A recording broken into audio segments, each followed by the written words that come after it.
तो hello everyone, मेरा नाम है Shlok Vatsal. I am from the Indian Institute of science.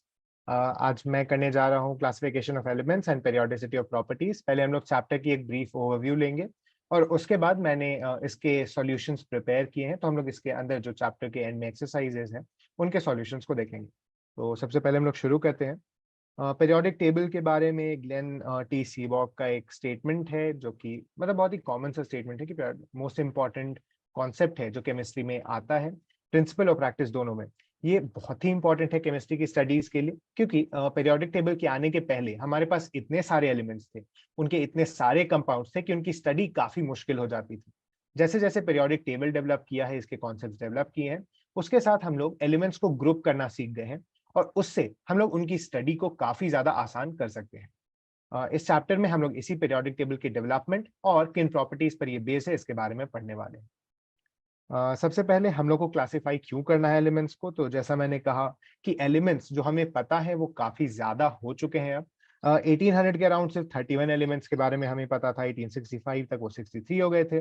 अभी 114 एलिमेंट्स पता है और हम लोग जैसे जैसे प्रोग्रेस कर रहे हैं अपनी टेक्नोलॉजी के साथ, हम और भी ज्यादा नए एलिमेंट्स, हेवियर एलिमेंट्स, ज्यादा एटॉमिक नंबर वाले एलिमेंट्स को बना रहे हैं। तो उन सभी की प्रॉपर्टीज को स्टडी करना काफी मुश्किल है। इसीलिए हम लोग पीरियोडिक टेबल के थ्रू इन लोगों को क्लासिफाई करते हैं ग्रुप्स में, ताकि इनकी स्टडी को आसान बनाया जा सके। नेक्स्ट, पीरियोडिक क्लासिफिकेशन शुरू कैसे हुआ, तो सबसे पहले योहान डॉबरेनर ने कुछ इस तरह के ट्रेंड्स सेटअप करने की कोशिश की थी। उन्होंने ट्रायाड्स बनाए थे जिसमें उन्होंने एटॉमिक वेट के अकॉर्डिंग क्लासिफाई करने की कोशिश की थी। नेक्स्ट अगर हम लोग बढ़े तो उन्होंने लॉ ऑफ ट्रायाड्स दिया था। लेकिन इसके काफी कम एग्जांपल्स वो दे सके थे। आप देखेंगे इसमें लिथियम, सोडियम, पोटेशियम है, कैल्शियम, स्ट्रोंशियम, बेरियम है। तो ये सब अभी के, अगर आपने पीरियोडिक टेबल खोल के रखी है कहीं आसपास, तो आप देखेंगे कि अभी के पीरियोडिक टेबल में भी ये सारे साथ में ग्रुप किए जाते हैं। तो उन्होंने थोड़ा सा इनका हिंट देखा था कि ये जो ट्रायाड्स है जिसमें इस तरह के एटॉमिक नंबर्स होते हैं, वहां पर कुछ सिमिलैरिटी देखने को मिलती है हमें एलिमेंट्स के बीच में। नेक्स्ट हम लोग बढ़ते हैं कि लॉ ऑफ ऑक्टेव्स दिया था जॉन न्यूलैंड्स ने। इन्होंने क्या किया था कि 8 के ग्रुप्स में बनाना शुरू किया था। ये भी एक preliminary form of periodic table ही था। तो ये ट्रायड से एक स्टेप आगे आप मान सकते हैं। इसमें उन्होंने increasing order of atomic weights में अरेंज किया था और फिर देखा था कि 8th एलिमेंट का फर्स्ट एलिमेंट से काफी सिमिलर होता है एटॉमिक प्रॉपर्टीज। ये सीन हो रहा था सिर्फ कैल्शियम तक के लिए सही। उसके बाद बहुत ज्यादा एक्सेप्टेंस मिली नहीं, लेकिन उन्हें डेवी मेडल मिला था इसके लिए। तो वही मतलब इनिशियल आइडियाज क्योंकि ये प्रपोज किए जा रहे थे, उस समय ऐसा कुछ आइडिया था नहीं। तो क्योंकि काफी ज्यादा एलिमेंट्स प्रेजेंट नहीं थे और उनमें से फिर भी उन्होंने कैल्शियम तक की क्लासिफिकेशन कर दी थी, तो उनके काम को रिकॉग्निशन मिला और उसके लिए उन्हें ऐसा मेडल मिला था। नेक्स्ट हम लोग आगे बढ़ते हैं। पीरियोडिक लॉ जिसे डेवलप किया था मेंडलीव ने और लोथर मेयर ने, इन्होंने इंडिपेंडेंटली काम किया था और एक अरेंजमेंट दिया जिसमें एटॉमिक वेट के बेसिस पे एलिमेंट्स को अरेंज किया गया था। जैसा हम लोग देखे थे, इसके पहले भी देखा गया था कि एटॉमिक वेट्स का कुछ तो रिलेशन है पीरियोडिसिटी के साथ। इसी के बेसिस पे इस लॉ को प्रपोज किया गया था। लॉथर मेयर ने फिजिकल प्रॉपर्टीज को प्लॉट किया था, atomic weight, melting point, boiling point को एटॉमिक वेट से, और एक पीरियोडिक रिपीटिशन पैटर्न लिया था। लॉथर मेयर ने लेंथ ऑफ रिपीटिंग पैटर्न को ऑब्जर्व किया था और एक टेबल बनाया था जिसे मॉडर्न पीरियोडिक टेबल से काफी रिजेंबल करते हुए देखा गया था। लेकिन डिमिट्री मेंडलीव ने पहले अपना वर्क पब्लिश किया था, इसीलिए हम लोग जानते हैं मेंडलीव को फादर ऑफ पीरियोडिक टेबल के रूप में भी। यहाँ पे हम लोग आगे बढ़ते हैं। Properties of elements are periodic function of their atomic weight. ये पीरियोडिक लॉ के रूप में जाना गया जिसे मेंडलीव ने प्रपोज किया था। ये एक इम्पॉर्टेंट चीज है क्योंकि ये एक इम्पॉर्टेंट चीज है, आपको याद रखना चाहिए। ये पहला लॉ था पीरियोडिसिटी का जो कि एक फॉर्मल बेसिस देते हुए दिख रहा था हमारी पीरियोडिक प्रॉपर्टीज को। ये एटॉमिक वेट से कनेक्ट कर रहा था इन लॉज को। नेक्स्ट हम लोग देखें, मेंडलीव ने हॉरिजॉन्टल रोज में अरेंज किया था जिसे हम पीरियोडिक टेबल की तरह देखते हैं, और वर्टिकल कॉलम्स में। इसमें हम लोग देखे थे कि मेंडलीव के सिस्टम लोथर मेयर से ज्यादा इलेबोरेट था। हमें पता है लोथर मेयर ने सिर्फ फिजिकल प्रॉपर्टीज को स्टडी किया था, जबकि मेंडलीव ने काफी सारी और प्रॉपर्टीज देखी थी, उनके रिएक्शंस को भी सेम देखा था उन्होंने। इसीलिए उन्होंने इस तरह की अरेंजमेंट वहां पर की थी। मेंडलीव ने similarities of empirical formula, properties of compounds, ये सारी प्रॉपर्टीज देखी थी, इसीलिए उनके जो वर्क है उसको बेटर माना जाता है as compare to Lothar mayor.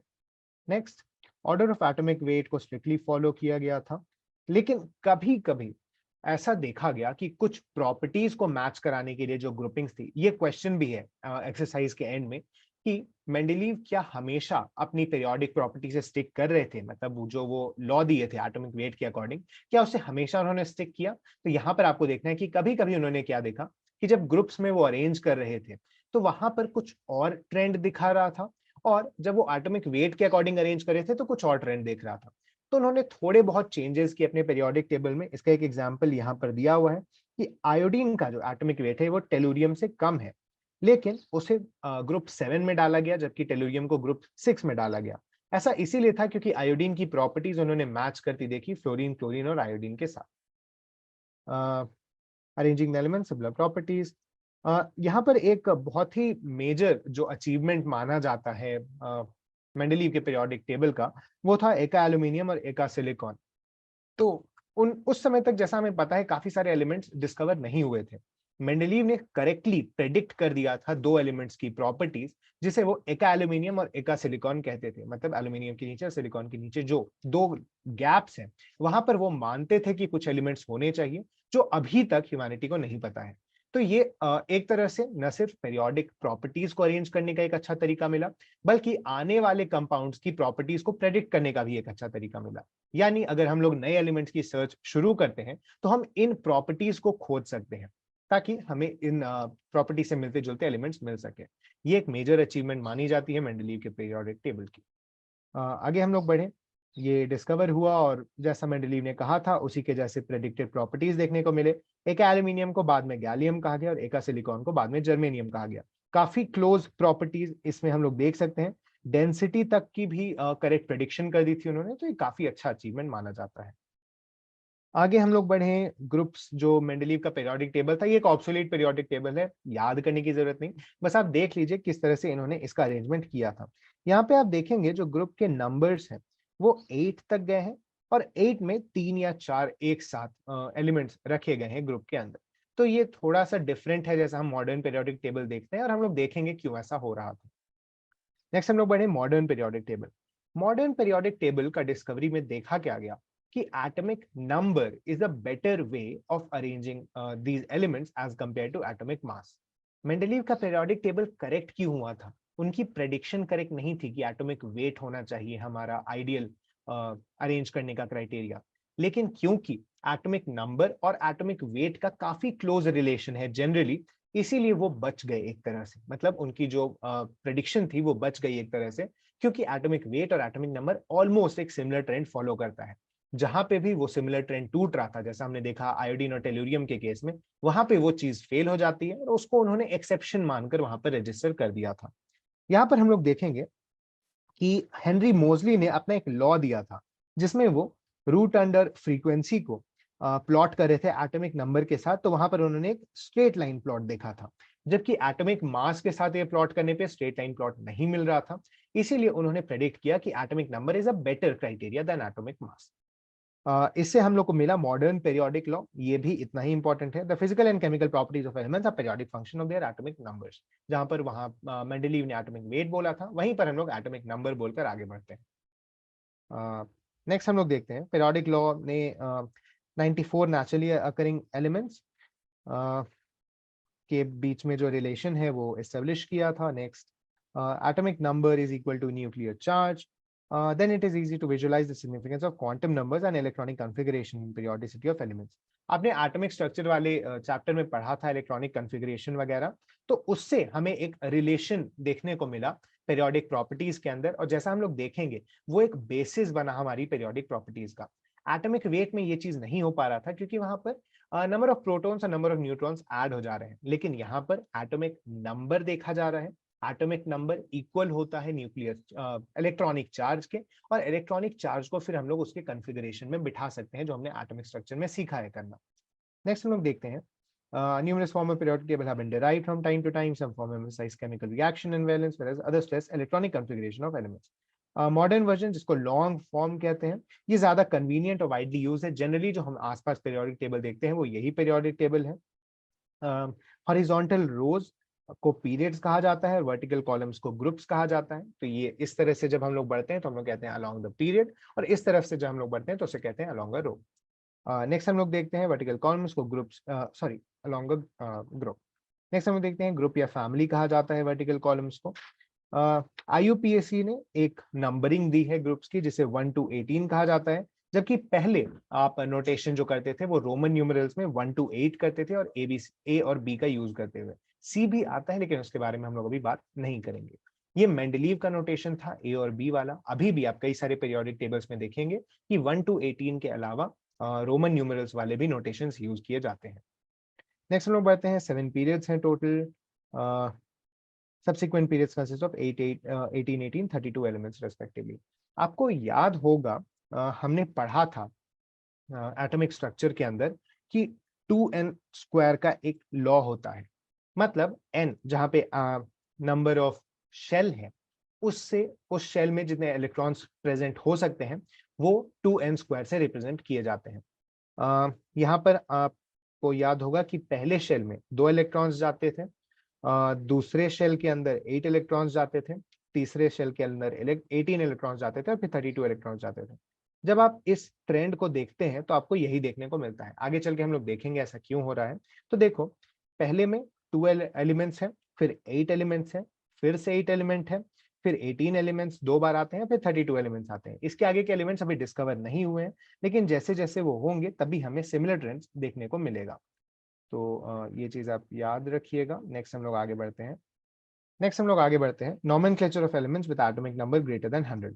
ये भी IUPAC ने एक स्टैंडर्डाइज प्रोटोकॉल दिया है किस तरह से इसकी नेमिंग करनी है। ये मॉडर्न पीरियोडिक टेबल है, इसे आप देख सकते हैं। यहाँ पर जैसा मैं कह रहा था, कई सारे पीरियोडिक टेबल्स में ये IUPAC की नंबरिंग के अलावा इस तरह की ओल्ड नोमेनक्लेचर को भी यूज किया जाता है। तो ये बस रिप्रेजेंटेशन का अलग अलग जरिया है। इसका मीनिंग आप जब आगे पढ़ेंगे तो आप जानेंगे क्यों ABC के टर्म्स यूज किए जा रहे थे। नेक्स्ट हम लोग आगे बढ़ते हैं। हो क्या रहा था कि जैसे जैसे हम लोग न्यू एलिमेंट्स डिस्कवर कर रहे थे वैसे वैसे वो अपने कंट्रीज, अपने लैब्स, अपने इंपॉर्टेंट पीपल के नाम पर रख दे रहे थे उन एलिमेंट्स के, जो भी लैब इसे डिस्कवर करती थी वो। तो IUPAC ने सोचा क्योंकि हमें एक स्टैंडर्डाइज मेथड चाहिए इनकी नेमिंग के लिए, तो वो एक स्टैंडर्डाइज प्रोटोकॉल ले आते हैं नोमेनक्लेचर की। तो इस प्रोटोकॉल के अंदर डिजिट्स को नेम दिया गया और एब्रिविएशंस दिए गए। अगर हमारे पास 100 है कोई एलिमेंट का एटॉमिक नंबर, तो उसे हम लोग अनिल निलियम कहेंगे। इसी तरह से अगर 101 है तो अनिल अनियम कहेंगे। यानी आपको जो भी डिजिट है पहले उसका नेम, फिर सेकंड में जो डिजिट है उसका नेम, फिर थर्ड में जो डिजिट है उसका नेम, और उसके बाद EM जोड़ देना होता है उसके अंदर। और उसकी जो अब्रीविएशन भी है वो किसी रैंडम तरह से नहीं होगी, वो अब्रीविएशन इस तरह से की जाती है। लेकिन अभी भी कई बार जब कंट्रीज अपनी पीरियोडिक टेबल्स पब्लिश करते हैं तो वो इन्हीं नेम्स को यूज करते हैं जो उन्होंने उसे दी है। तो ये चीज भी आपको ध्यान में रखना चाहिए क्योंकि नए पीरियोडिक टेबल्स में कई बार वो भी देखने को मिलता है। आगे हम लोग बढ़े, यहाँ पे उन्होंने सबके नाम दिए हुए हैं नोमेनक्लेचर के अकॉर्डिंग ये है, और ऑफिशियल नेम्स ये सारे हैं। देख सकते हैं आप यहाँ पे जितने भी नाम हैं वो किसी न किसी चीज से रिलेटेड है। जैसे मेंडेलिवियम हम लोग जानते हैं मेंडल से रिलेटेड है, लॉरेंसियम लॉरेंस आगे आएगा इसके बारे में, रुथरफोर्डियम रुथरफोर्ड से रिलेटेड है, बोरियम बोर से रिलेटेड है, नीचे मॉस्कोवियम मॉस्को से रिलेटेड है। तो इस तरह के काफी सारे नाम हैं जो कि उन लैब्स ने दिए हैं और बाद में IUPAC ने उन्हें ऑफिशियल नेम्स के रूप में रिकॉग्नाइज किया है। आगे हम लोग बढ़ते हैं न्यूमरल्स के temporary name with a symbol consisting of 3 letters, और उसके बाद परमानेंट नेम जब IUPAC में वोटिंग वगैरह होती है और वो एक फाइनल डिसीजन पर पहुंचकर ये नेम डिसाइड करते हैं। आगे हम लोग बढ़ते हैं electronic configuration of elements and the periodic table. तो शेल और ऑर्बिटल्स के बारे में आपने पढ़ा ही है, एटॉमिक कॉन्फ़िगरेशन के बारे में हम लोग एटॉमिक स्ट्रक्चर में जनरली पढ़ते हैं, उसी को कंटिन्यू करके हम लोग पीरियोडिक टेबल में यूज करते हैं। सबसे पहले देखें इलेक्ट्रॉनिक कॉन्फ़िगरेशन इन पीरियड्स। तो एक पीरियड के अंदर जैसे जैसे हम लोग आगे बढ़ते हैं तो सब शेल्स फिल होना शुरू होती है। बेसिकली ये चीज यही दिया हुआ है कि अगर हमारे पास NS है और NP है, N-1 D है और N-2 F है। जनरली इस तरह की कॉन्फ़िगरेशन ही हमें देखने को मिलती है। तो सबसे पहले ये भर रहा है, फिर ये भर रहा है। आपको पता है इलेक्ट्रॉन्स किस रूल से भरते हैं, अबाउ प्रिंसिपल, जो कि आपने एटॉमिक स्ट्रक्चर में पढ़ा है। उसी प्रिंसिपल को यहाँ यूज करते हुए हम लोग एक पीरियड में उसके जो नंबर्स फिल हो रहे हैं इलेक्ट्रॉनिक कॉन्फ़िगरेशन के अंदर, उसके अकॉर्डिंग अरेंज करते हैं। एक पीरियड का जनरल एटॉमिक कॉन्फ़िगरेशन ये होता है, ये आउटर मोस्ट हो सकता है, नहीं भी हो सकता है, ये चीज आपको देखना होगा। लेकिन एक पीरियड में जब हम लोग आगे बढ़ते हैं तो इसी ऑर्डर में फिलिंग होती है इलेक्ट्रॉन्स की। यहाँ पे वही कुछ एग्जांपल्स दिए हुए हैं, ट्रांजिशन सीरीज के बारे में कहा गया है। ट्रांजिशन सीरीज जैसा हम लोग जानते हैं, ट्रांजिशन एलिमेंट्स होते हैं बीच में पीरियोडिक टेबल के। आप इतने बड़ा सा एक गैप देखेंगे, दो लॉन्ग वर्टिकल कॉलम्स के बीच में एक छोटा सा गैप होता है, उसे ट्रांजिशन एलिमेंट्स कहा जाता है, क्योंकि उनकी जो प्रॉपर्टीज होती हैं वो कहीं पे बीच में होती है as compare to these s block elements और इधर के पी ब्लॉक एलिमेंट्स के बीच में।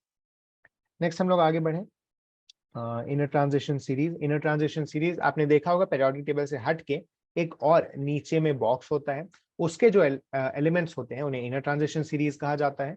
उनके एफ ऑर्बिटल्स में इलेक्ट्रॉन्स भरे जाते हैं। नेक्स्ट हम लोग देखते हैं 5f। 5f के इनर ट्रांजिशन सीरीज को एक्टिनॉइड सीरीज कहा जाता है और 4f के इनर ट्रांजिशन सीरीज को लैंथेनॉइड सीरीज कहा जाता है। आगे हम लोग बढ़े ग्रुप वाइज इलेक्ट्रॉनिक कन्फिगरेशन। तो एक ग्रुप में जनरली एक ही कॉन्फ़िगरेशन फॉलो होता है और उसमें बस नंबर ऑफ शेल्स बढ़ते जाते हैं। जैसा कि हम लोग देख सकते हैं यहाँ पे इन्होंने फर्स्ट ग्रुप के बारे में दिया है। तो लिथियम में 1s2 2s1 है, सोडियम में 1s2 2s2 2p6 और 3s1 है। तो यानी जो लास्ट इलेक्ट्रॉन जा रहा है वो सॉरी लास्ट एक मिनट सॉरी हाँ लास्ट इलेक्ट्रॉन जो जा रहा है वो बस नंबर ऑफ शेल्स बढ़ते जा रहे हैं, लेकिन फाइनल सब शेल सेम रह रहा है। इसी के बेसिस पे पीरियोडिक टेबल के डिफरेंट रीजन्स भी डिफाइंड है। एस ब्लॉक जो हम लोग जानते हैं पीरियोडिक टेबल का, उसमें वो एलिमेंट्स हैं जिनका लास्ट इलेक्ट्रॉन उनके एस सब शेल में जाता है। पी ब्लॉक वो एलिमेंट्स हैं जिनका लास्ट इलेक्ट्रॉन उनके पी सब शेल में जाता है। सिमिलरली डी ब्लॉक वो एलिमेंट्स है जिनका लास्ट इलेक्ट्रॉन उनके डी सब शेल में जाता है, और एफ ब्लॉक वो एलिमेंट्स है जिनका लास्ट इलेक्ट्रॉन उनके एफ सब शेल में जाता है। ये चीज ध्यान में रखते हुए हम लोग आगे बढ़ते हैं। नेक्स्ट है electronic configuration types of elements, SPD block, जैसा मैंने अभी आपको बताया इस तरह से। एसपीडी ब्लॉक के बारे में आप लोग आगे भी काफी डिटेल में जानेंगे। हाइड्रोजन में, हाइड्रोजन को हम लोग एक स्पेशल केस मानते हैं। सक्सेसिव पीरियोडिक टेबल्स इसकी मिस्ट्री सॉल्व नहीं कर पाए हैं। इसकी प्रॉपर्टीज काफी हद तक एस ब्लॉक के फर्स्ट ग्रुप से भी मिलती है और काफी हद तक पी ब्लॉक के लास्ट ग्रुप से भी मिलती है, सेकेंड लास्ट ग्रुप जो फ्लोरीन क्लोरीन ब्रोमीन आयोडीन का है। ऐसा होता क्यों है? इसमें एक इलेक्ट्रॉन है 1s के अंदर, लेकिन इसको एक ही इलेक्ट्रॉन चाहिए नोबल गैस कॉन्फ़िगरेशन कंसिडर होने के लिए भी। तो यहाँ पर हाइड्रोजन की पोजीशन पे काफी ज्यादा डिबेट होते रहता है इन जनरल। लेकिन अगर आप नॉर्मल कोई पीरियोडिक टेबल खरीदते हैं तो उसमें हाइड्रोजन जनरली सोडियम वाले ग्रुप के ऊपर ही रहता है। आगे हम लोग देखें पी ब्लॉक एलिमेंट्स। तो वही पी ब्लॉक जैसा मैंने बताया, लास्ट इलेक्ट्रॉन पी में जाता है। यहाँ पर ग्रुप 17 को हैलोजेंस बोलते हैं और ग्रुप 16 को चाल्कोजेंस बोलते हैं। हैलोजेंस वाला ग्रुप वही फ्लोरीन क्लोरीन ब्रोमीन आयोडीन, और चाल्कोजेंस वाला ग्रुप ऑक्सीजन सल्फर वाला ग्रुप जो है। नेक्स्ट है डी ब्लॉक एलिमेंट्स। तो डी ब्लॉक एलिमेंट्स को जैसा मैंने कहा ट्रांजिशन एलिमेंट्स कहा जाता है, क्योंकि एक तरह से ब्रिज का काम करते हैं एस ब्लॉक और ग्रुप 13 14 के एलिमेंट्स के बीच में। Next F block. तो एफ ब्लॉक को इनर ट्रांजिशन कहा जाता है। ये एक एक्टिनियम जहां वाला पोजीशन है वहां से एक्सपैंड होता है नीचे की तरफ, और इसे आप जनरली बाकी के पीरियोडिक टेबल से सेपरेट जानते हैं। इसका कोई खास रीजन नहीं है, पीरियोडिक टेबल को बस एक कंसाइज फॉर्म में रखने के लिए ऐसा किया जाता है। नहीं तो बीच में बहुत ही बड़ा गैप आ जाता, बहुत ही कम एलिमेंट्स का, जिससे उसकी लेंथ बढ़ जाती और वो डिफिकल्ट होता है रिप्रेजेंट करने में। इसके अलावा और कोई कारण नहीं है एफ ब्लॉक को अलग रखने का। नेक्स्ट हम लोग आगे बढ़ते हैं मेटल्स, नॉन मेटल्स, मेटेलॉइड्स। तो जनरली आप अगर पीरियोडिक टेबल देखेंगे तो उसमें डिफरेंट कलर से रिप्रेजेंट किया जाता है मेटल्स को और मेटेलॉइड्स को। मेटल्स को जनरली ब्लूइश टाइप का कलर दिया जाता है, जबकि मेटेलॉइड्स को रेडिश टाइप का कलर दिया जाता है। सॉरी, नॉन मेटल्स को। और बीच में मेटेलॉइड्स को कुछ ट्रांजिशन टाइप का कलर दिया जाता है। ये अलग अलग पीरियोडिक टेबल पे डिपेंड करता है। आगे हम लोग बढ़े, एलिमेंट्स के बारे में दिया गया है मेटल्स और नॉन मेटल्स और मेटेलॉइड्स के बारे में। मेटेलॉइड्स बीच में एक पतली सी लेयर के थ्रू रन करते हैं। इसमें एलिमेंट्स आते हैं सिलिकॉन, जर्मेनियम, आर्सेनिक, एंटीमनी और टेल्यूरियम।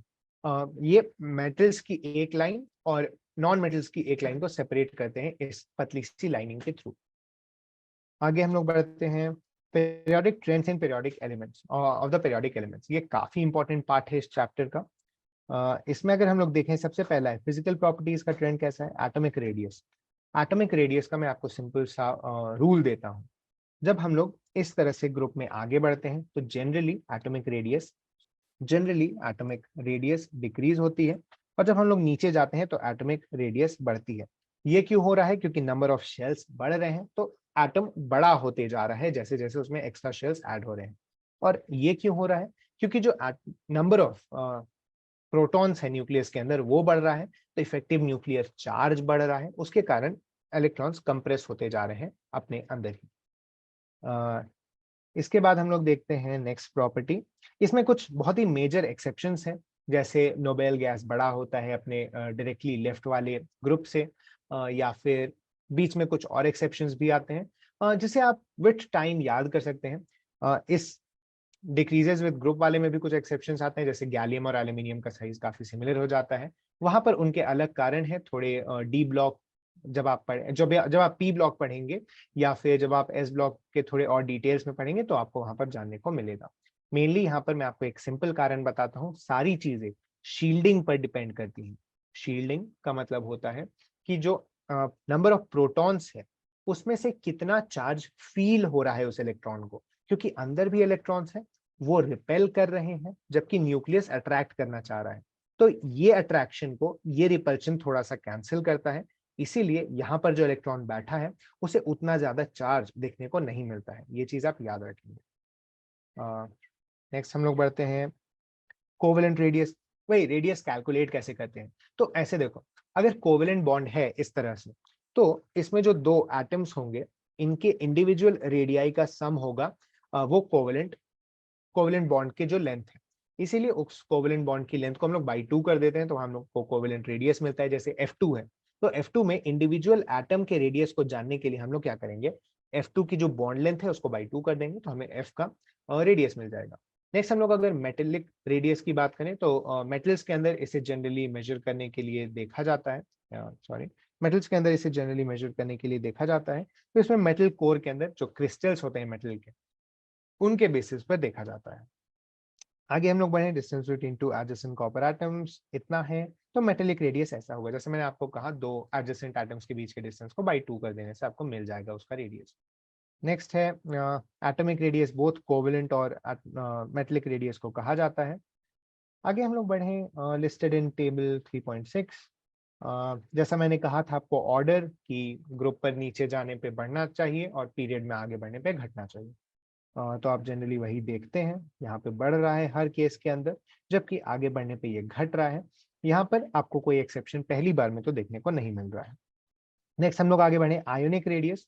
तो आपको पता है कि आयंस बनने के लिए या तो एक इलेक्ट्रॉन या तो कुछ इलेक्ट्रॉन्स ऐड होंगे या कुछ इलेक्ट्रॉन्स निकलेंगे। अब ऐसे देखो, प्रोटॉन का नंबर कांस्टेंट रह रहा है, उसमें एक्स्ट्रा इलेक्ट्रॉन्स डालेंगे तो रिपल्शन बढ़ेगा, वो एक्स्ट्रा इलेक्ट्रॉन के एडिशन से एटॉमिक रेडियस बढ़ जाता है।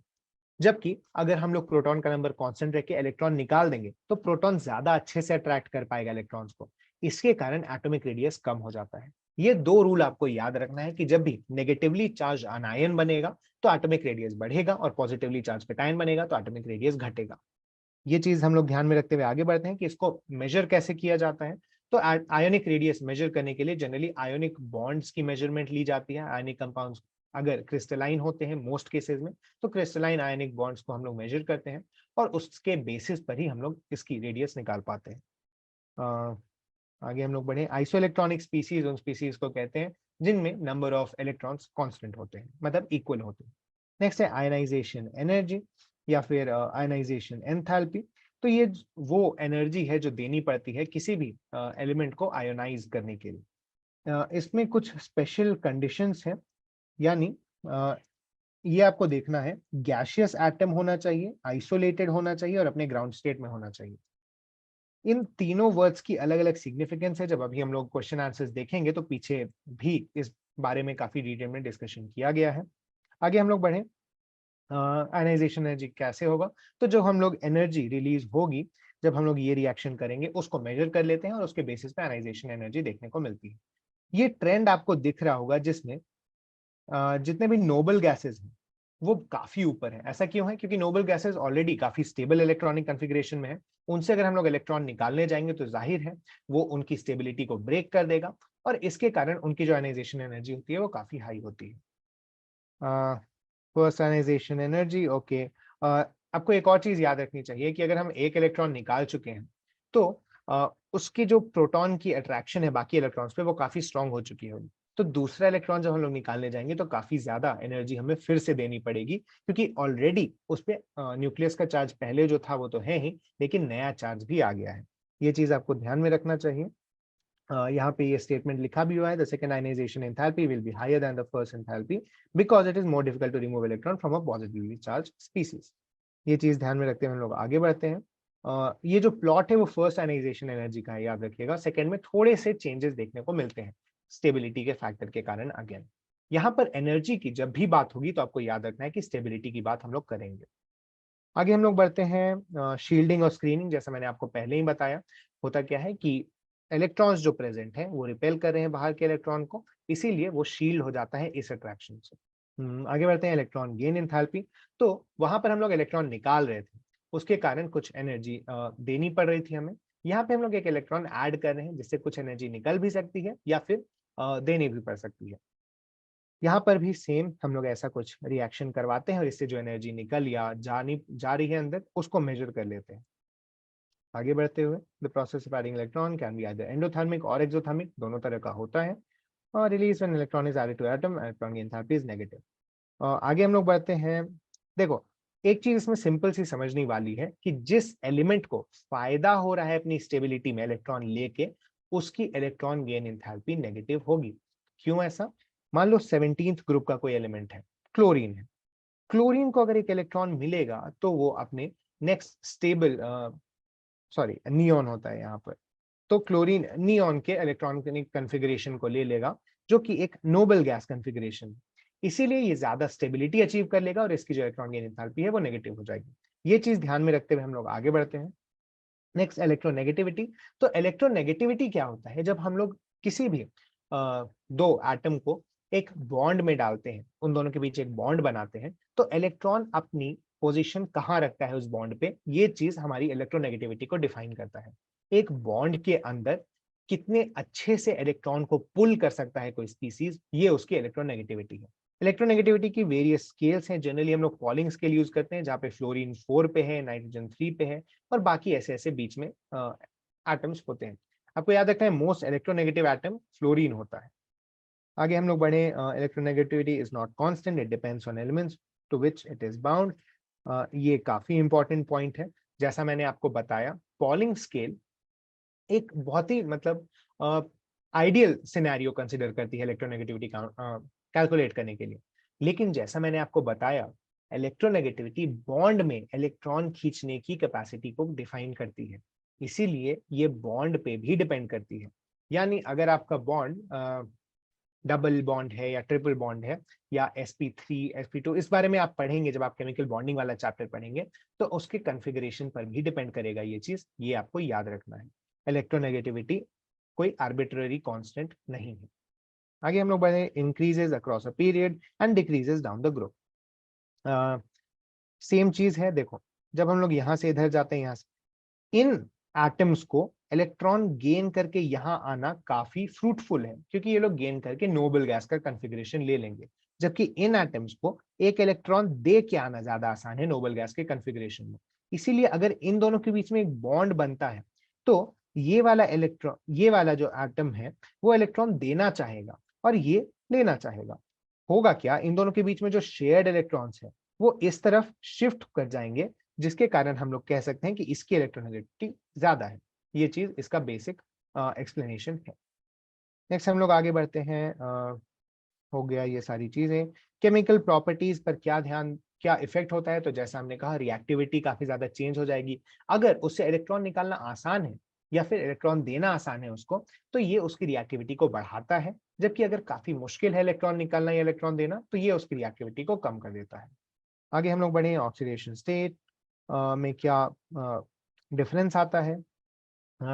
ऑक्सीडेशन स्टेट जनरली क्या होती है, इस तरफ बढ़ती है एक हाईएस्ट नंबर तक और उसके बाद कम हो जाती है।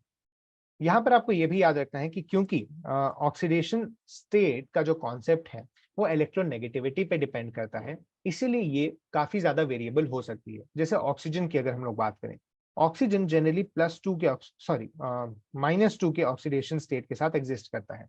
आपने इस बारे में क्लास 10th वाले चैप्टर्स में भी पढ़ा होगा। जब हम लोग ऑक्सीजन के बॉन्ड्स देखते हैं तो Na+ और O2-। इस तरह से ये लोग रिएक्ट करके Na2O बनाते हैं। यहाँ पर O का ऑक्सीडेशन स्टेट -2 होता है, लेकिन कुछ केसेस में क्या होता है, ऑक्सीजन माइनस भी बनता है O2 2- के स्टेट में। इसको पेरोक्साइड बोलते हैं, आपको पता होगा H2O2 के बारे में। कई बार ऑक्सीजन पॉजिटिव ऑक्सीडेशन स्टेट भी शो करता है, क्योंकि अगर इसकी बॉन्ड हम लोग फ्लोरीन के साथ बनाएं तो वहां पर ऑक्सीजन इलेक्ट्रॉन दे रहा होगा फ्लोरीन को, क्योंकि फ्लोरीन की इलेक्ट्रोनेगेटिविटी ज्यादा है। इसीलिए अगर हम OF2 या O2F2 टाइप की कंपाउंड्स बनाते हैं तो वहां पे ऑक्सीजन का ऑक्सीडेशन स्टेट हाइयर होता है एज कंपेयर टू फ्लोरीन, और इसीलिए प्लस पॉजिटिव में चला जाता है। आगे हम लोग बढ़ते हैं, anomalous properties of second period elements. ये सारी चीजें आप एस ब्लॉक में भी काफी डिटेल में पढ़ेंगे। होता क्या है कि सेकंड पीरियड एलिमेंट्स का साइज बहुत छोटा होता है, इसीलिए अगर उसमें इलेक्ट्रॉन्स ऐड करने जाएं हम लोग, या फिर यहाँ पर उनकी जो इलेक्ट्रॉन क्लाउड्स है वो काफी बड़ी बड़ी है, तो अगर हम लोग ये बॉन्डिंग कैलकुलेट करने जाएं तो रिपल्शन के कारण, ये छोटे एटम्स के कारण रिपल्शन जो होता है उसके कारण ये बॉन्ड वीक हो जाता है। सिमिलरली इसका साइज छोटा है, और यहाँ पे अगर हम लोग इलेक्ट्रॉन ऐड करने जाते हैं तो उसको इतना ज्यादा रिपल्शन मिलता है कि उसकी जो इलेक्ट्रॉन गेन इंथैल्पी है वो भी कम हो जाती है। ये सारी चीजें एक्सेप्शंस के रूप में काउंट होती हैं। आपको पता होगा फ्लोरीन की जब हम लोग इलेक्ट्रॉन गेन इंथैल्पी देखेंगे एज कम्पेयर टू क्लोरीन, तो वो कम रहती है। इसका वही कारण है, यहाँ पर भी वही चीज एक्सप्लेन किया गया है। मेटेलिक रेडियस, आयनिक रेडियस, इन सारी चीजों में भी एनोमेलीज देखने को हमें मिलती है। इसके अलावा एक डायगोनल रिलेशनशिप एग्जिस्ट करता है कुछ एलिमेंट्स के बीच में। जैसे यहाँ पर आप देख रहे हैं Li और Mg की प्रॉपर्टीज काफी सिमिलर हैं, या फिर B और Al की प्रॉपर्टीज सिमिलर हैं। तो ये सारे कारण से एक डायगोनल रिलेशनशिप हम लोग को देखने को मिलता है यहाँ पर। आगे हम लोग बढ़े हैं, periodic trends and chemical reactivity. जैसा मैंने आपको बताया, अगर इलेक्ट्रॉन डालना या निकालना आसान होगा तो मोर रिएक्टिव स्पीसीज होगी। यहाँ पर आगे हम लोग बढ़ते हैं, ऑक्साइड्स के बारे में थोड़ा बात किया गया है। जैसा मैंने आपको बताया, पेरोक्साइड के फॉर्म में एग्जिस्ट करता है, सुपर ऑक्साइड के फॉर्म में एग्जिस्ट करता है, अलग अलग ऑक्सीडेशन स्टेट शो करता है। तो इन्हीं के बारे में यहाँ पर बात की गई है। जैसे जैसे आप इनऑर्गेनिक केमिस्ट्री ज्यादा पढ़ते हैं, वहां पर इनकी और भी ज्यादा एग्जाम्पल्स आपको देखने को मिलती है। इसके साथ हम लोग चैप्टर के कंक्लूजन पे आते हैं। इन एक्सरसाइजेस के सॉल्यूशंस मैंने एक अलग जगह बनाकर रखे हैं, क्योंकि काफी ज्यादा टाइप मैटर सब्जेक्टिव क्वेश्चंस थे। मैं आपको एक्सप्लेन भी करता चलूंगा, लेकिन मैं उसमें स्विच कर लेता हूँ। ओके, तो हम लोग देख रहे हैं classification of elements and periodicity in properties के एनसीईआरटी क्वेश्चंस। सबसे पहले शुरू करते हैं, बेसिक थीम क्या है ऑर्गेनाइजेशन ऑफ पीरियोडिक टेबल का। तो एज आई टोल्ड यू कि एलिमेंट्स काफी ज्यादा है नेचर में, और उनसे बनने वाले कंपाउंड्स तो और भी ज्यादा हैं, क्योंकि अगर आपके पास 100 चीजें हैं, उनको आप एक दूसरे से अलग अलग तरह से कनेक्ट कर रहे हैं, तो काफी ज्यादा वैरायटी आपको देखने को मिलती है। आप सभी को इंडिविजुअली स्टडी नहीं कर सकते, इसीलिए उनकी ग्रुपिंग करते हैं, and that is the basic theme of organisation in the periodic table. The basic theme of organization is to simplify and systemize the study of properties of elements and their compounds. This has made the study easier because the properties of elements are now studied in the form of groups rather than individually. बहुत सारे elements हैं, बहुत सारे compounds हैं, उन सभी को एक साथ ग्रुप करके उनकी बेटर स्टडी की जा सकती है। Next, which important property did Mendeleev use to classify the elements in his periodic table, and did he stick to that?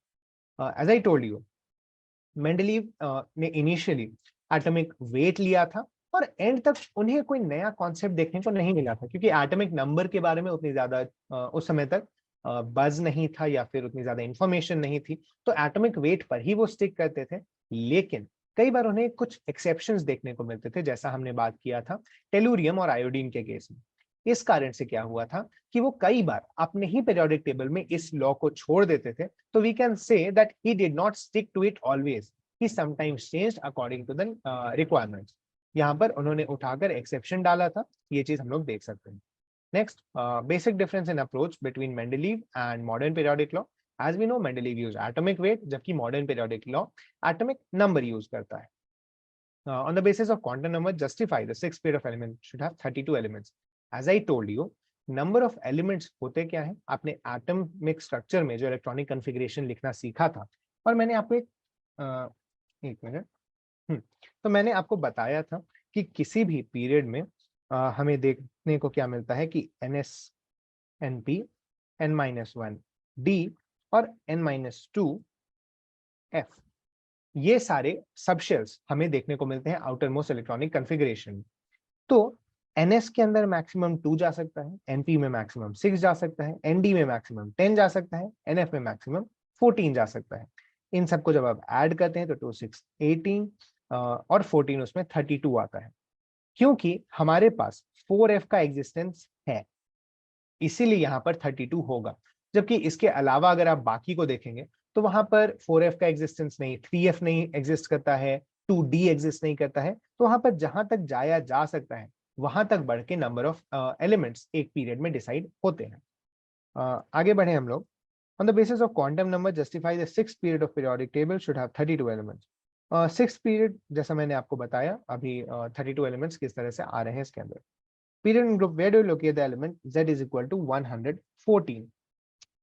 Periodic table अगर आपके पास है तो आप उसे खोलकर देख सकते हैं इसके डायरेक्टली रेफरेंस को। वहां पर आपको मिलेगा कि पीरियड 7 और ग्रुप 14 में आपको ये चीज मिलता है। ग्रुप 14 हमें पता है कि पी ब्लॉक में एग्जिस्ट करता है, इसीलिए हमें ये एलिमेंट पी ब्लॉक के ग्रुप 14 में 7th पीरियड में देखने को मिलता है।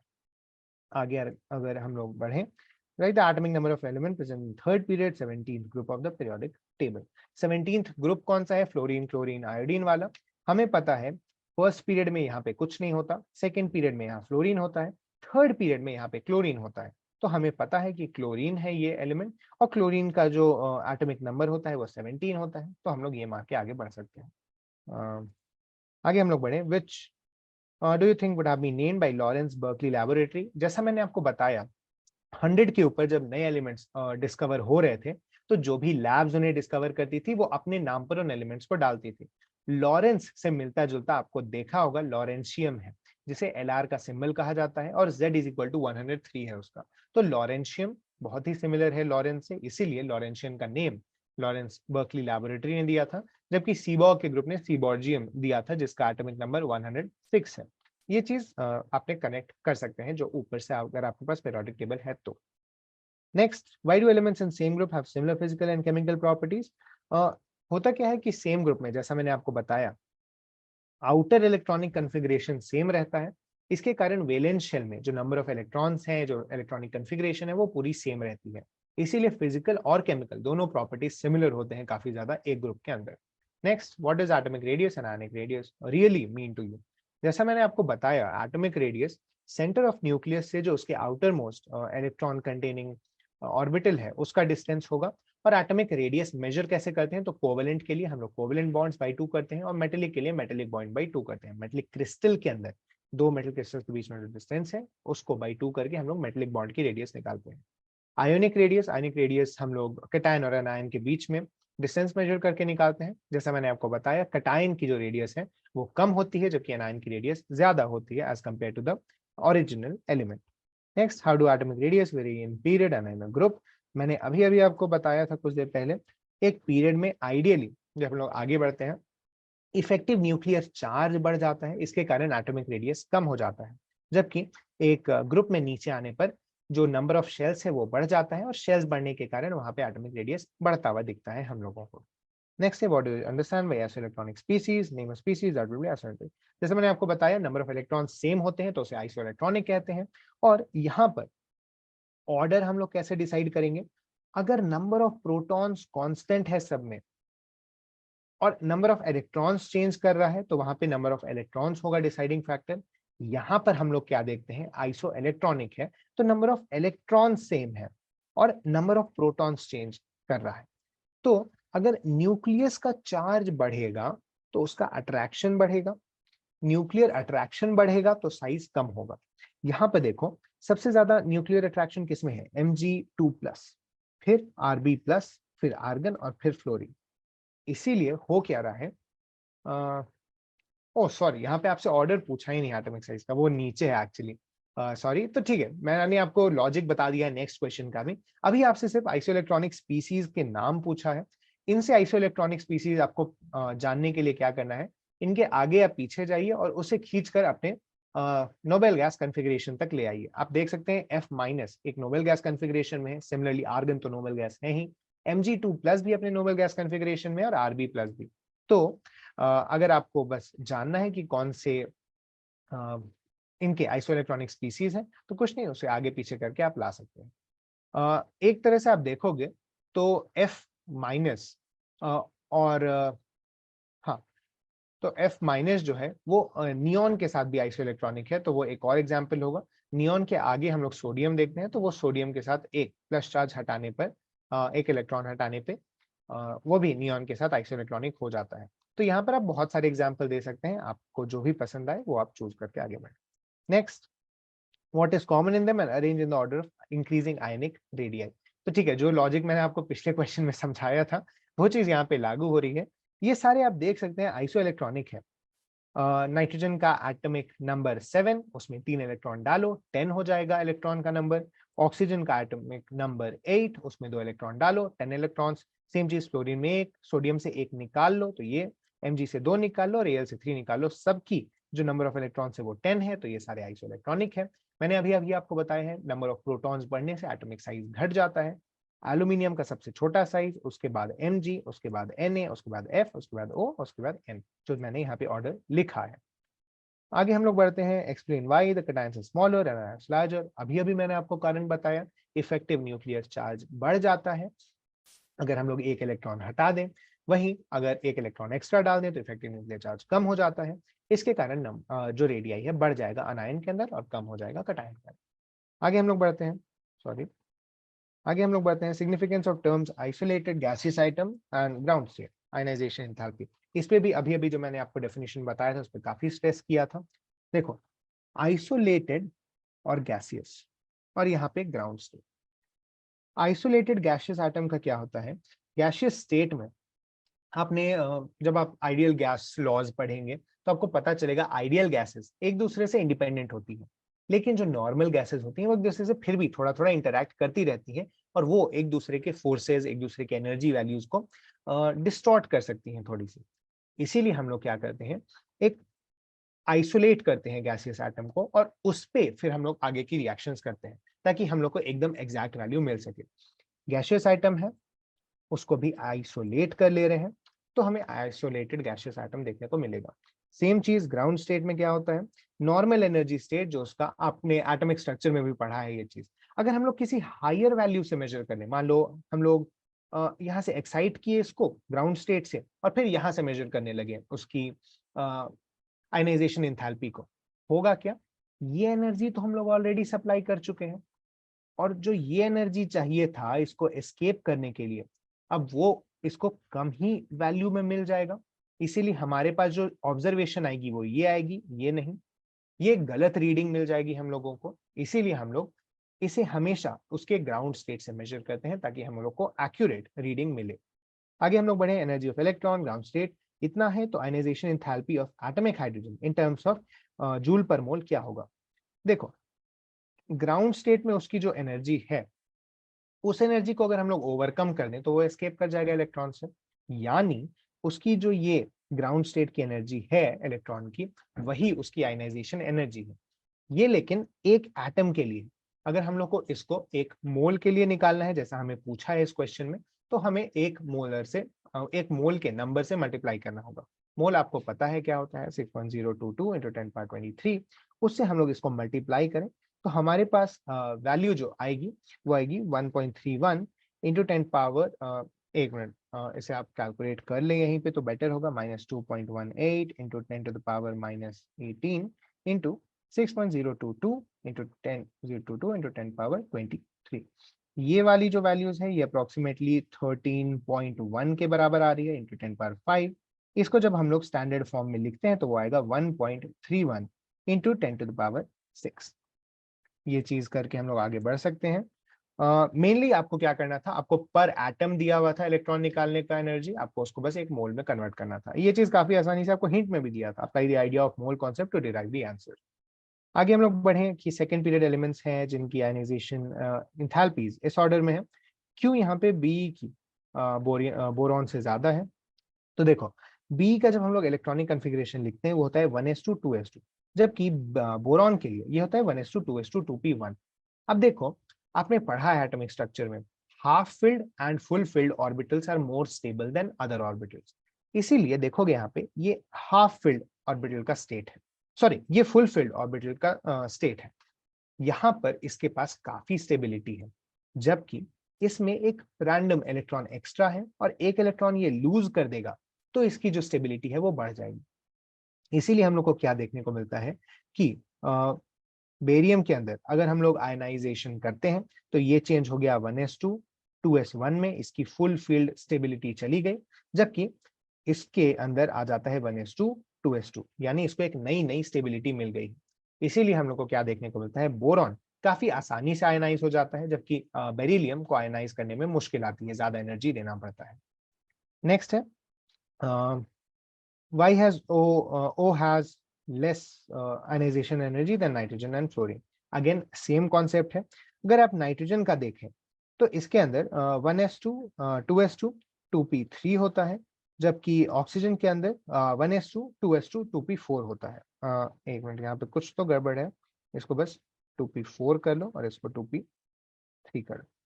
ठीक है, तो 2p3 होता है नाइट्रोजन के अंदर, जबकि ऑक्सीजन के अंदर 2p4 होता है। तो अगर हम लोग ऑक्सीजन से एक इलेक्ट्रॉन निकाल लें तो यहाँ पे काफी ज्यादा स्टेबिलिटी हमें देखने को मिलेगी। क्यों? क्योंकि इसे हाफ फिल्ड इलेक्ट्रॉनिक कॉन्फ़िगरेशन मिल रहा है, जबकि नाइट्रोजन का हाफ फील्ड इलेक्ट्रॉनिक कॉन्फ़िगरेशन जा रहा है और फ्लोरीन के अंदर कुछ ज्यादा चेंज नहीं आ रहा है। इसीलिए ऑक्सीजन की जो इलेक्ट्रॉन आयनाइजेशन एनर्जी होती है वो कम होती है as compare to nitrogen and fluorine. आगे हम लोग बढ़ते हैं। How would you explain the fact that first ionization enthalpy of sodium is lower than magnesium, but its second ionization? Again जैसा मैंने कहा, पेरियोडिक टेबल के अंदर आपको बहुत क्लियर होने चाहिए इलेक्ट्रॉनिक कॉन्फ़िगरेशंस, आपने जो एटॉमिक स्ट्रक्चर में पढ़ा है। इसमें पूरा खेल उसी चीज का है, क्योंकि हमने देखा है atomic number is a better way to classify elements than atomic weight, और उसका यही कारण है क्योंकि सारी प्रॉपर्टीज उसकी एक्सप्लेन हो जाती है उसके एटॉमिक कॉन्फ़िगरेशन को लिखते हुए। देखो फिर से, सोडियम के अंदर है 3s1 सबसे बाहर, जबकि मैग्नीशियम के अंदर है 3s2। सोडियम से जब हम लोग एक इलेक्ट्रॉन निकालते हैं तो क्या बनता है, 1s2 2s2 2p6, जबकि मैग्नीशियम के अंदर से एक इलेक्ट्रॉन निकालने पे बनता है 1s2 2s2 2p6 3s1। अब देखो, ये एक एटॉमिक गैस की कॉन्फ़िगरेशन अचीव कर चुका है। अब हम लोग इससे एक और इलेक्ट्रॉन निकालने जाएंगे तो ये एटॉमिक गैस कॉन्फ़िगरेशन लूज कर देगा, जबकि मैग्नीशियम एक एटॉमिक गैस कॉन्फ़िगरेशन अचीव करने वाला है। इसीलिए मैग्नीशियम काफी आसानी से अपनी एक इलेक्ट्रॉन को दे देगा, जबकि सोडियम ये नहीं कर पाएगा, और इसीलिए सोडियम की आयनाइजेशन एंथैल्पी ज्यादा होती है as compare to magnesium. Second, ionisation enthalpy ज्यादा होती है as compare to magnesium. First का वही है, फर्स्ट में क्योंकि ये एटॉमिक गैस अचीव कर रहा था और इसके अंदर ज्यादा डिफरेंस आ नहीं रहा था, तो इसीलिए सोडियम का कम था पहले वाले केस में। आगे हम लोग बढ़ते हैं। यही चीज मैंने नीचे लिखी हुई है, आप को जब अगर ये टेक्स्ट डॉक्यूमेंट शेयर होता है तो आप इसे देख लीजिएगा एक बार। नेक्स्ट है various factors due to which ionisation enthalpy of main group elements tend to decreases down the group. हो क्या रहा है, देखो नंबर ऑफ शेल्स बढ़ते जा रहे हैं। जब हमारे पास एकदम लिथियम था तो यहाँ पे पॉजिटिव मान लो और इसके बाहर दो शेल, यहाँ पे हमारा वैलेंस इलेक्ट्रॉन है। जबकि जैसे जैसे हम लोग आगे बढ़ रहे हैं ये शेल का जो साइज है वो बढ़ते जा रहा है। इसके कारण जो न्यूक्लियस का चार्ज है लास्ट शेल तक शील्डिंग हो जा रहा है और वहां तक उतनी इफेक्टिवली नहीं पहुंच पा रहा। इसीलिए जो लास्ट इलेक्ट्रॉन पे ग्रास्प है न्यूक्लियस की वो उतनी स्ट्रांग नहीं है, और यही कारण है कि जो आयनाइजेशन इंथैल्पी है वो कम होते जाता है as we come down a group. ये एक फैक्टर वही मतलब मिला जुला कर वही फैक्टर है कि नंबर ऑफ शेल्स बढ़ रहे हैं, इसके कारण स्क्रीनिंग भी बढ़ जाती है और इसके कारण एटॉमिक साइज भी बढ़ रहा है। तो जो डिस्टेंस वाला फैक्टर है वो काफी स्ट्रांगली एक्ट करने लगता है। आपको पता है, देखो आपने फिजिक्स में पढ़ा होगा जो इलेक्ट्रोस्टैटिक चार्ज का फोर्स होता है वो होता है k q1q2/r²। अब हम लोग r को अगर बहुत बढ़ा दें तो उसके कारण ये फोर्स काफी कम हो जाएगा। यही चीज हमें देखने को मिलता है इस केस के अंदर। आगे हम लोग बढ़ते हैं। First ionisation enthalpy of group 13 elements are, how do you explain the deviation from general trend? देखो जनरली होता क्या है, जैसा हमने अभी अभी ऊपर पढ़ा, as we are coming down the group ionisation enthalpy कम होना चाहिए, लेकिन यहाँ पर देखो पहले कम होता है फिर बढ़ता है, फिर कम होता है फिर बढ़ता है। इसका क्या कारण है? जो कारण ऊपर था शील्डिंग और एटॉमिक साइज वही है। शील्डिंग आप जैसे पढ़ेंगे तो आपको पता चलेगा कि एस इलेक्ट्रॉन्स सबसे अच्छी शील्डिंग करते हैं क्योंकि ये न्यूक्लियस को सराउंड करके रखते हैं एकदम अच्छे से। पी इलेक्ट्रॉन्स इससे थोड़ा कम शील्डिंग करते हैं, डी इलेक्ट्रॉन्स उससे थोड़ा कम, और एफ इलेक्ट्रॉन्स बहुत ही कम शील्डिंग करते हैं। इसके कारण होता क्या है, अगर आपके अंदर डी इलेक्ट्रॉन्स है काफी ज्यादा तो शील्डिंग का इफेक्ट मिनिमल हो जाता है। यही चीज हम लोग को देखने को मिलता है यहाँ गैलियम के अंदर। यहाँ पे 10 3D इलेक्ट्रॉन्स है जो कि काफी कम शील्डिंग कर पा रहे हैं न्यूक्लियस से। इसीलिए यही स्क्रीनिंग या शील्डिंग सेम चीज होती है। इसीलिए होता क्या है कि गैलियम के अंदर न्यूक्लियर का जो अट्रैक्शन है इलेक्ट्रॉन्स की तरफ वो काफी बढ़ जाता है। शील्डिंग है नहीं, अट्रैक्शन बढ़ रहा है, तो आयनाइजेशन एनर्जी बढ़ जाती है क्योंकि ये इलेक्ट्रॉन्स अब न्यूक्लियस को छोड़ना नहीं चाह रहा है। ये न्यूक्लियस अटैच रहना चाहता है, अट्रैक्ट होते रहता है, लेकिन कोई भी दूसरे इलेक्ट्रॉन्स इसको शील्ड नहीं कर पाते हैं। इसीलिए ये यहीं फंस कर रह जाता है और आयनाइजेशन एनर्जी बढ़ जाता है। ये चीज सिमिलर होता है टीएल के केस में जहां पे एफ इलेक्ट्रॉन्स आ जाते हैं और वहां पर भी सेम चीज देखने को मिलती है। नेक्स्ट है which of the following pairs have more negative electron gain enthalpy. तो मैंने आपको बताया था इलेक्ट्रॉन गेन करना इस तरफ के मैंने एक पीरियड में जो राइट मोस्ट एलिमेंट्स होते हैं उनके लिए बेटर होता है क्योंकि वो इलेक्ट्रॉन गेन करके जल्दी से नोबल गैस कॉन्फ़िगरेशन तक जा सकते हैं। इसीलिए फ्लोरीन का इलेक्ट्रॉन गेन एंथैल्पी ज्यादा होता है एज कम्पेयर टू ऑक्सीजन। अब अगर हम लोग इस क्वेश्चन पे आए, आपको याद होगा मैंने अभी बताया था एनोमली होता है सेकेंड पीरियड के अंदर। यहाँ पर एटम का साइज इतना छोटा है कि इलेक्ट्रॉन आता है लेकिन इतना ज्यादा रिपल्शन उसको देखने को मिलता है कि उसके आने में काफी प्रॉब्लम्स आ जाती हैं। इसीलिए फ्लोरीन का इलेक्ट्रॉन गेन एंथैल्पी कम होता है एज कंपेयर टू क्लोरीन। इसीलिए यहाँ पर क्लोरीन का हायर होगा इलेक्ट्रॉन गेन एंथैल्पी। नेक्स्ट हम लोग आगे बढ़ते हैं। Would you expect second electron gain enthalpy as positive, more negative, or to be positive, negative, or less negative than the first? Justify your answer. देखो ये चीज थोड़ा एम्पेरिकल डेटा पर बेस्ड है। जब हमने इलेक्ट्रॉन एंथैल्पी देखी ऑक्सीजन की सेकंड वाली तो वो पॉजिटिव थी। ऐसा क्यों हो रहा है? मैंने अभी अभी आपको बताया था कुछ देर पहले जब हम लोग एनसीईआरटी देख रहे थे सॉरी, जब हम लोग एनसीईआरटी देख रहे थे कि सेकेंड इलेक्ट्रॉन ऐड कर रहे हैं हम लोग एक ऐसे ग्रुप में जहां पर पहले से नेगेटिव चार्ज है। मतलब पहले ही तो बाकी इलेक्ट्रॉन्स रिपेल कर रहे थे, लेकिन अब एक और इलेक्ट्रॉन आ गया है जो इसको रिपेल कर रहा है। इसके कारण क्या होता है, इसको आने में कोई ज्यादा फायदा नहीं है और इसके कारण जो इलेक्ट्रॉन गेन एंथैल्पी है वो पॉजिटिव हो जाता है। मतलब इसको इसमें अटैच करने के लिए आपको एक्चुअली एनर्जी देनी पड़ेगी। ये चीज आपको ध्यान में रखना है और इससे इतनी ज्यादा एनर्जी आपको देनी पड़ती है कि ये पॉजिटिव हो जाता है। मतलब इलेक्ट्रॉन अपने थर्मोडायनेमिक्स में ये चीज पढ़ेंगे कि जो इंथैल्पी है वो पॉजिटिव तब मानी जाती है जब आपको एनर्जी देनी पड़ती है और नेगेटिव मानी जाती है जब आप एनर्जी ले रहे होते हैं। ठीक है, नेक्स्ट हम लोग आगे बढ़ते हैं। Basic difference between electron gain enthalpy electronegativity. ये चीज तो आपको डेफिनेशन से ही क्लियर हो जाना चाहिए था।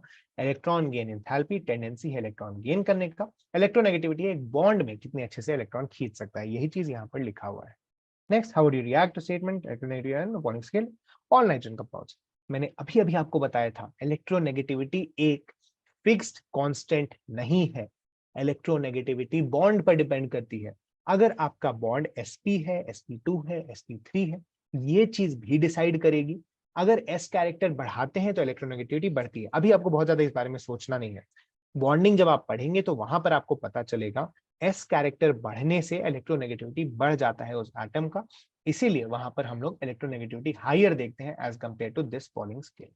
आगे हम लोग बढ़ते हैं। Describe the theory associated with radius of atom as it gains electron losing.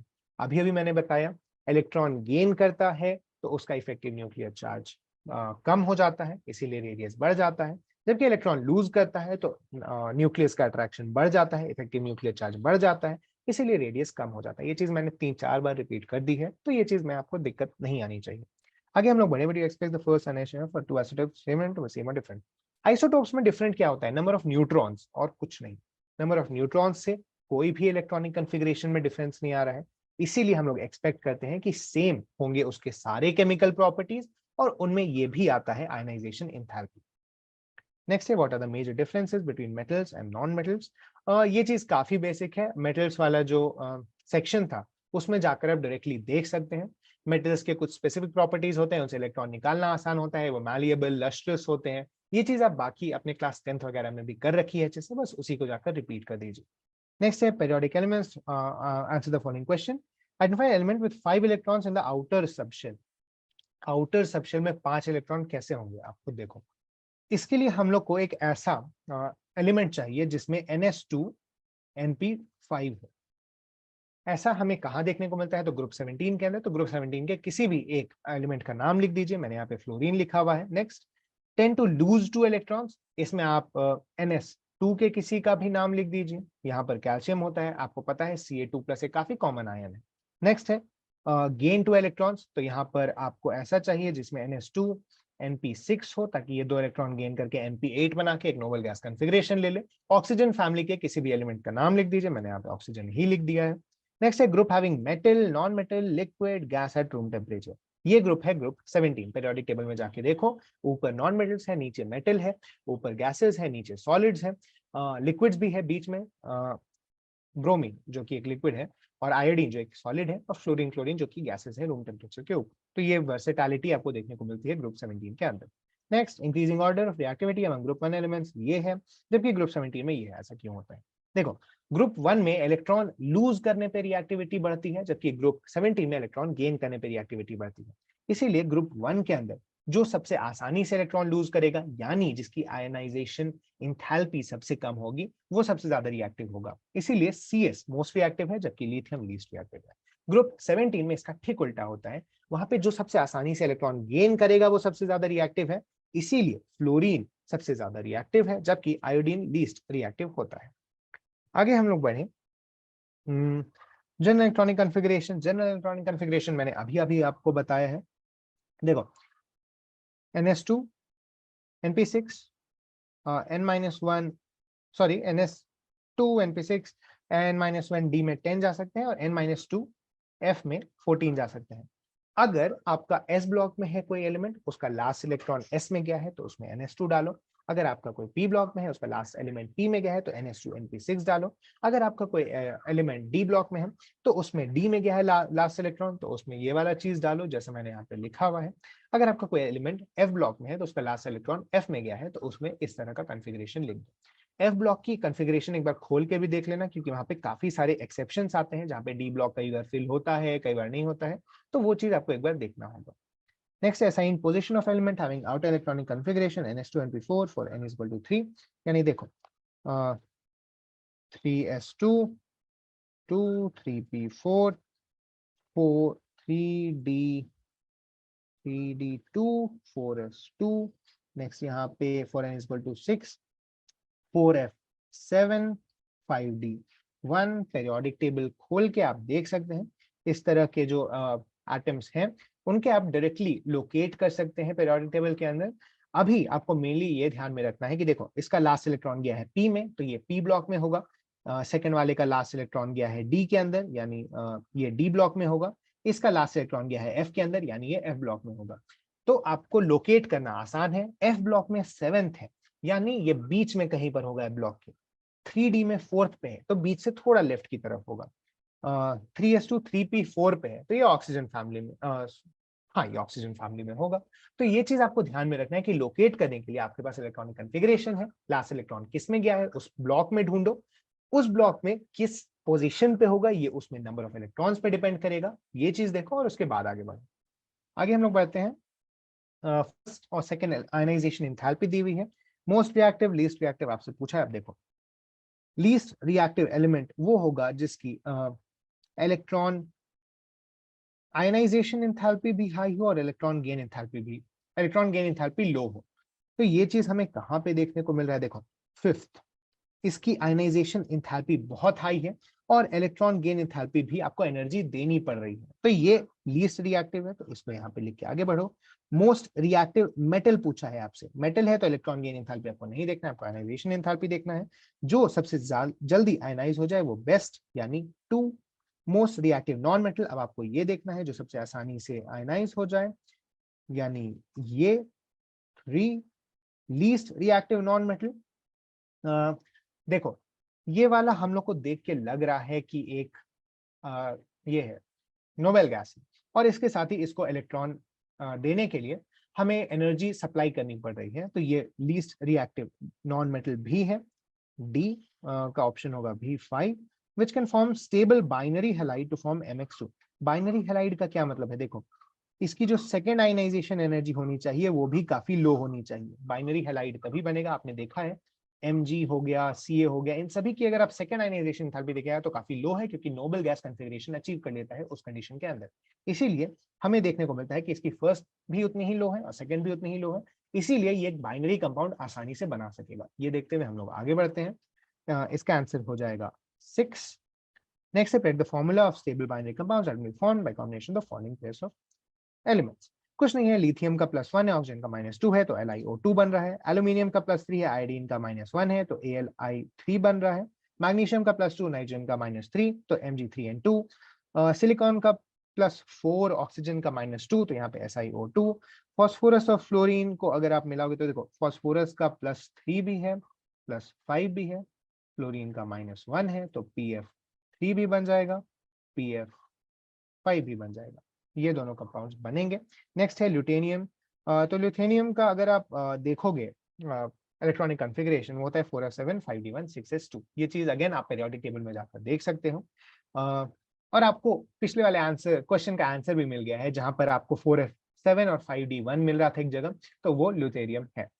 ये फ्लोरीन के साथ एक ऐसा कंपाउंड बनेगा LuF3। जनरली जो एफ ब्लॉक के एलिमेंट्स होते हैं उनकी प्रॉपर्टीज एल्यूमिनियम से काफी ज्यादा मिलती जुलती होती हैं, एल्यूमिनियम से काफी ज्यादा मिलती जुलती होती हैं। तो ये चीज आप एफ ब्लॉक जब आप पढ़ेंगे क्लास 12 में उसमें भी होगा। अभी के लिए बस आप याद रखें कि एफ ब्लॉक के कंपाउंड जनरली एल्यूमिनियम से बहुत मिलते जुलते हैं, और इसीलिए उनके बाइनरी कंपाउंड जनरली उसी तरह के बनते हैं।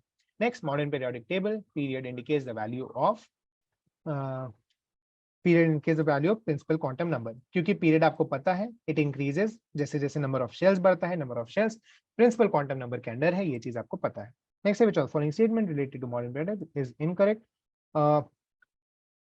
द ब्लॉक इन केस वाला azimuthal quantum number for the last subshell, ये चीज करेक्ट है जैसा मैंने अभी आपको बताया था। Each block contains number of columns equal to number of electrons that can occupy the subshell, ये भी सही है। Number of columns equal to number of electrons that can occupy the subshell, yes sure ये सही है। The block has 8 columns because 8 electrons, ये वाला गलत है क्योंकि D के अंदर मैक्सिमम 10 इलेक्ट्रॉन्स जा सकते हैं, तो ये वाला स्टेटमेंट इनकरेक्ट है जैसा आप देख सकते हैं। नेक्स्ट है anything that influences valence electron will affect the chemistry of the element. Which one of the following factors does not affect the valence shell? Nuclear charge, mass, number of core electrons, number of core electrons. Number of core electrons में कितने हैं क्या है, ये चीज generally effect नहीं करेगा। आगे हम लोग बढ़ते हैं। सॉरी, ये चीज नहीं है एक्चुअली। देखो मैंने अभी अभी आपको बताया था शील्डिंग अंदर के इलेक्ट्रॉन्स करते हैं बाहर के इलेक्ट्रॉन्स के लिए, इसीलिए अगर कोर इलेक्ट्रॉन्स की नंबर हम लोग बढ़ा दें तो वहां पर शील्डिंग इफेक्ट भी बढ़ जाता है। ये चीज आप ध्यान में रखोगे। डज नॉट इफेक्ट पूछा था, डज नॉट इफेक्ट होगा न्यूक्लियर मास। हमने देखा था कि न्यूक्लियर मास के बेसिस पे बना हुआ पीरियोडिक टेबल भी फेल कर गया था, इसीलिए यहाँ पर आप उस चीज को मार के आगे बढ़ सकते हैं। नेक्स्ट है size of iso electronic species F minus Ne plus is affected by nuclear charge, yes ये है। none of the factors because size नहीं, जैसा मैंने आपको बताया था नंबर ऑफ इलेक्ट्रॉन सेम है, न्यूक्लियर चार्ज अगर बढ़ेगा तो साइज, न्यूक्लियर अट्रैक्शन बढ़ेगा, न्यूक्लियर अट्रैक्शन बढ़ेगा तो साइज छोटा हो जाएगा, इसीलिए न्यूक्लियर चार्ज है यहाँ पे। Next, which of the following statement is incorrect in relation to ionization enthalpy? increases for each successive electron, ये चीज सही है। Next, greatest increase in electron core noble gas configuration, ये भी सही है। आप देखोगे नोबल गैस कॉन्फ़िगरेशन अचीव करने के बाद कोई भी एट या स्पीसीज अपना इलेक्ट्रॉन नहीं देना चाहेगी। आपने देखा था Na+ के बाद कितना बड़ा जंप आता है, Mg2+ के बाद कितना बड़ा जंप आता है, सेम चीज हमें देखने को मिलता है। नेक्स्ट है end of valence electron is marked by big jump of ionisation enthalpy, yes ये भी सही है। Removal from orbitals being lower is easier from higher, नहीं ये वाला गलत स्टेटमेंट है डी। देखो लोअर जो एन है वहां पे न्यूक्लियर का अट्रैक्शन ज्यादा है, इसलिए आयनाइजेशन एंथैल्पी ज्यादा होती है, बस वहां पे इलेक्ट्रॉन को रिमूव करना भी मुश्किल है as compare to outer electron. आगे हम लोग बढ़े। Consider elements Bal Mgk, the character of the metallic character is, तो देखो मेटेलिक कैरेक्टर कैसे हम लोग डिफाइन करते हैं, मेटल्स के जितने भी प्रॉपर्टीज हैं उसको किस तरह से वो सेटिस्फाई कर रहा है। इसके साथ साथ हम लोग जब बॉन्डिंग सीखेंगे तो हम लोग को दिखेगा आयनिक और कोवेलेंट कैरेक्टर के बेसिस पर भी हम लोग ये चीजें देखते हैं, कैसे बॉन्ड्स बना रहे हैं, कैसे केमिकल रिएक्शन कर रहे हैं, वो भी काफी इंपॉर्टेंट फैक्टर है। सबसे नीचे बोरॉन होना चाहिए इसमें, क्योंकि बोरॉन के जब आप कैरेक्टरिस्टिक्स देखते हैं तो वो काफी नॉन मेटेलिक टाइप का बिहेव करता है। इसके बाद एल्यूमिनियम, Mg, पोटेशियम। तो इसका करेक्ट आंसर ये होना चाहिए, सबसे ज्यादा पोटेशियम के अंदर ये बिहेवियर होगा, फिर Mg के अंदर, फिर एल्यूमिनियम। ये देखो इस तरह का है ना, ये पोटेशियम यहाँ है, Mg यहाँ है, एल्यूमिनियम यहाँ है और बोरॉन यहाँ है। देखो इस तरफ मेटेलिक कैरेक्टर बढ़ता है, इस तरफ मेटेलिक कैरेक्टर घटता है। बोरॉन का लीस्ट है मेटेलिक कैरेक्टर, फिर एल्यूमिनियम का है, फिर Mg का है और फिर पोटेशियम का है। ये ऑर्डर आपको फॉलो हो जाना चाहिए। आप देखेंगे पीरियोडिक टेबल के अंदर भी, जैसे हम लोग नीचे जानते हैं मेटल्स बढ़ते जाते हैं, और जैसे हम लोग राइट की तरफ जाते हैं नॉन मेटल्स बढ़ते जाते हैं। इसीलिए तो बीच में एक सेपरेशन लाइन इस तरह का आता है, जहां पर हम लोग देखते हैं मेटेलॉइड्स के प्रेजेंस को। आगे हम लोग बढ़ते हैं, consider elements B, C, N, F, S, I, the correct of their non metallic character is. Non metallic जैसे मैंने कहा राइट में होंगे और ऊपर होंगे। अब देखो सबसे ज्यादा नॉन मेटेलिक कैरेक्टर फ्लोरीन के अंदर होगा, क्योंकि ये ऊपर भी है और राइट मोस्ट है। अब देखो इन सबको लिख लो, फ्लोरीन है, यहाँ पर कहीं नाइट्रोजन है, उसके पीछे कार्बन है, उसके पीछे बोरॉन है, कार्बन के नीचे सिलिकॉन है। तो होगा फ्लोरीन सबसे ऊपर, फिर नाइट्रोजन, फिर कार्बन, फिर देखो यहाँ पर आ गई आपके पास एक इंपॉर्टेंट चॉइस, सिलिकॉन और बोरॉन के बीच में। अगर आप इनकी प्रॉपर्टीज देखोगे जब आपके पास पीरियोडिक टेबल है, तो सिलिकॉन एक मेटलॉइड की तरह बिहेव करता है कई सारे केसेस में, एक सेमीकंडक्टर है आपको पता होगा, जबकि बोरॉन की प्रॉपर्टीज मोर मेटल साइड पर होती हैं थोड़ी सी। तो यहाँ पर हम लोग देख सकते हैं कि इसका जो आंसर होगा वो है NaFCSI-B। आगे हम लोग बढ़ते हैं तो देखते हैं, considering the elements FClOn, the correct of the chemical reactivity in terms of oxidising property. Oxidising property यानी खुद रिड्यूस होने की टेंडेंसी, यानी नेगेटिव चार्ज लेने की टेंडेंसी। तो इस क्वेश्चन में हमें क्या है, देखो हमें जब आप पढ़ोगे आगे चल के इलेक्ट्रोकेमिस्ट्री वाला चैप्टर, वहां पे आपको एक बहुत ही स्पेसिफिक ऑर्डर दिया जाता है, कौन से रिड्यूसिंग कैरेक्टर शो करते हैं और कौन से नॉन रिड्यूसिंग कैरेक्टर यानी ऑक्सीडाइजिंग कैरेक्टर शो करते हैं। फ्लोरीन मोस्ट ऑक्सीडाइजिंग थिंग है इस प्लैनेट पे, मोस्ट ऑक्सीडाइजिंग एलिमेंट है। इसको F- में चेंज होना ही होता है हर रिएक्शन के अंदर। इसीलिए हम लोग देखते हैं कि सबसे पहले आता है फ्लोरीन, उसके बाद आता है ऑक्सीजन, उसके बाद आता है क्लोरीन, उसके बाद आता है नाइट्रोजन। ये ऑर्डर जनरली हम लोग इलेक्ट्रोनेगेटिविटी में भी देखने को मिलता है, और ये इसी कारण से हमें दिखता है। तो इसी के साथ ये एनसीईआरटी के सॉल्यूशंस थे। अगर आपको कोई डाउट्स है तो आप नीचे पूछ सकते हैं। Thank you.